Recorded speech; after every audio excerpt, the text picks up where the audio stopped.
in 1948. So straight from Queensland, and you're a teenager? I was a teenager, green as, you know. I think I'd had my first kiss only a few months before, when a girl who took a fancy to me told another friend, she said, "Oh, he's terribly green, I'll have to take him in hand."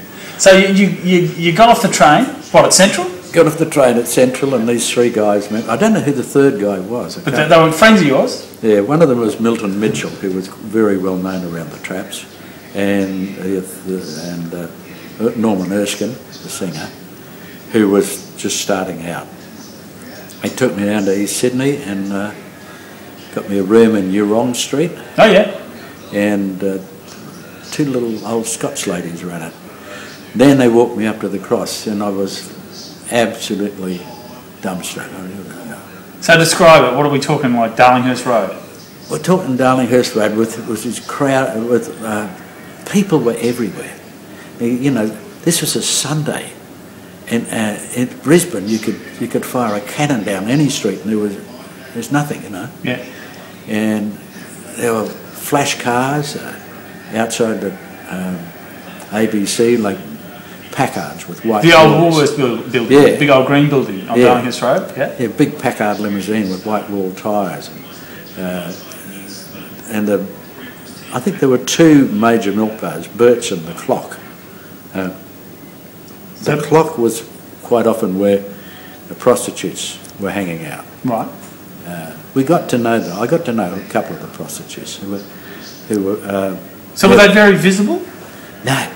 Okay. No. So it was a lot more demure than, say, it was in the 60s. I don't know where they were 70s. getting their trade. One of them was.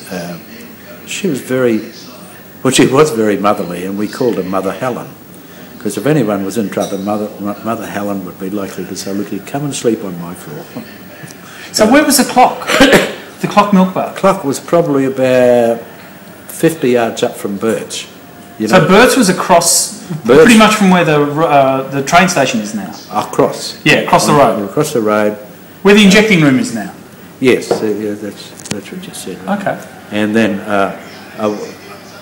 and the Clock was about 50 yards up the road from there, going towards Potts Point. Okay. And same side of the road. Yes, but it didn't have anything special to offer. Burt's had two jukeboxes, and from memory, at least one of them, I think both of them, had progressive jazz on. They're big band jazz. Nowhere else in Sydney could you get this. And it became the meeting place for the group that I was with. That was sort of like headquarters.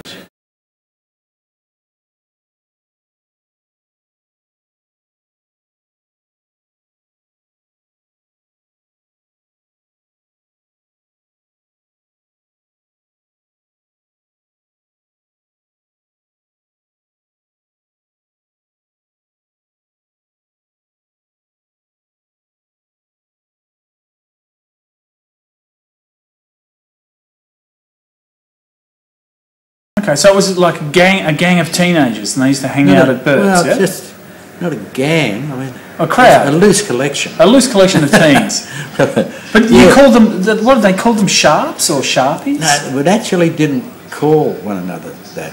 But the term comes from, say you're having a conversation with another person from the group, and they say, "I met this fella out at so and so the other day," and they said, "What is he, sharp?"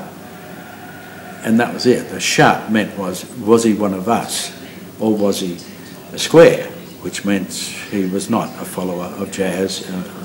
Really, the jazz was a big part of it. Yeah, and the way you dressed as well. Yeah, right? That's outside Burt's. Yeah.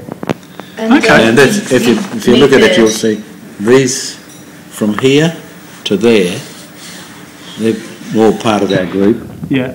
These people are not, so you can see the difference in the clothing straight away.